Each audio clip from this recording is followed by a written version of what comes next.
자, 가장 지독한 암들이 있잖아요. 치료를 해도 왜 자꾸 더 강해져서 돌아오는지 정말 오랫동안 미스터리였는데 그 비밀을 풀 열쇠가 드디어 발견된 것 같습니다. 지금부터 그 놀라운 발견 저랑 같이 한번 따라가 보시죠. 이건 정말 수십 년 동안 풀리지 않던 질문이었어요. 왜 어떤 암은 강력한 치료를 비웃기라도 하듯 더 끈질기게 살아남는 걸까? 근데 그 답이 정말 의외의 곳에서 모습을 드러냈습니다. 진짜 흥미로운 게 뭐냐면요. 그 단서가 암의 어떤 정식 유전자 설계도, 그러니까 우리 염색체 안에 있었던 게 아니라는 거예요. 범인은 바로 이 정체를 알 수 없는 제멋대로 떠다니는 원형 DNA였습니다. 이제 와서 보니까 우리가 그동안 염색체 안에 돌연변이만 상대하고 있었던 게 아니더라고요. 암에게는 완전히 다른 규칙으로 움직이는 아주 교활한 숨은 공범이 있었던 겁니다. 자, 그럼 이 공범의 정체가 뭔지 한번 보죠. 정식 명칭은 염색체 외의 DNA, 줄여서 ecDNA라고 부릅니다. 이름 그대로 우리의 정상적인 염색체 바깥에 존재하는 녀석들이죠. 우리 염색체 안의 DNA는 아주 깔끔하게 정리되어 있잖아요. 근데 이 ecDNA는 그냥 혼란 그 자체입니다. 그리고 바로 이 혼란스러움이 암세포가 엄청나게 빠르게 진화하고 생존에 유리한 고지를 점령하게 만드는 핵심 비결이었던 거죠.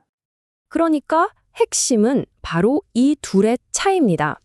염색체가 아주 엄격하게 짜인 공식 계획서, 규칙서 같은 거라면 ecDNA는 게임의 판도를 그냥 확 뒤집어버리는 강력한 치트키처럼 작동하는 거예요.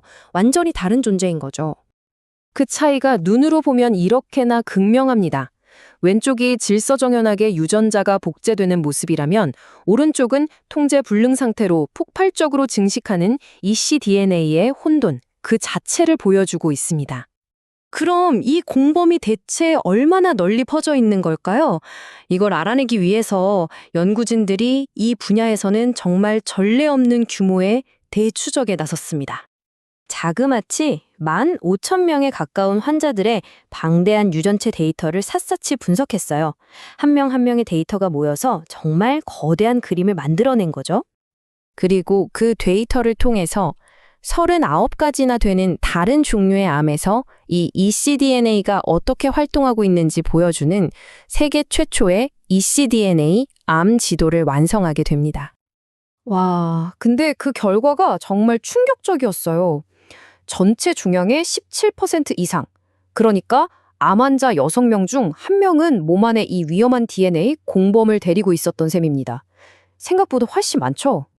특히 더 심각한 건 지방욕종이나 뇌종양의 일종인 교모세포종처럼 가장 악성으로 꼽히는 암에서는요, 환자 2명 중 1명꼴로 ecDNA가 발견됐다는 사실입니다.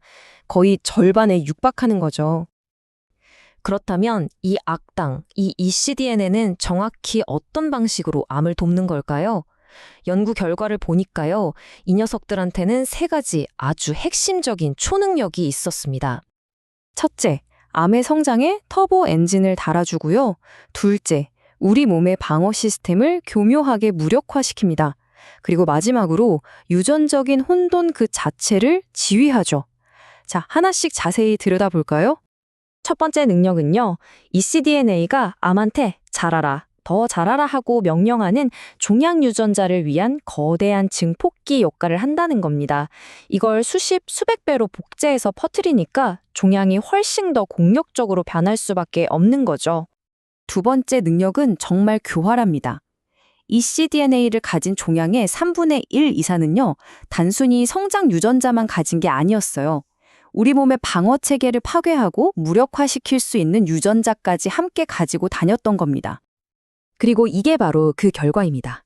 이 cDNA에 이런 면역 조절 유전자를 가진 종양은 암과 싸워야 할 우리 면역 체계의 최전방 병사들, 바로 T세포가 현저하게 줄어든 것을 보여줍니다. 스스로 방어막을 치는 거죠. 마지막 3번째가 어쩌면 가장 교활한 능력일 수 있습니다. 어떤 ecDNA는 스스로 무기를 들지 않고 지휘관 역할만 해요.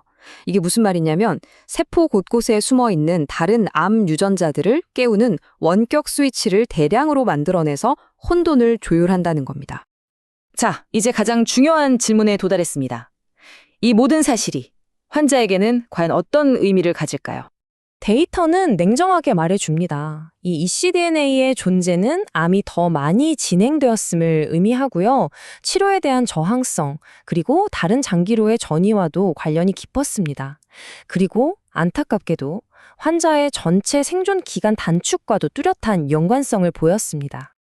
연구진들 스스로도 이렇게 결론 내립니다. ecDNA는 중대한 임상적 문제라고요. 암이 승리하도록 여러 전선에서 동시다발적으로 싸우는 아주 골치 아픈 존재라는 거죠. 하지만 여러분, 악당의 전략을 모두 알게 됐다는 건 이제 우리에게 반격의 기회가 생겼다는 뜻이기도 합니다. 이 연구는 암과의 싸움에서 우리가 어떤 새로운 무기를 개발해야 할지 그 청사진을 제시한 셈이니까요. 이제 질문은 이겁니다.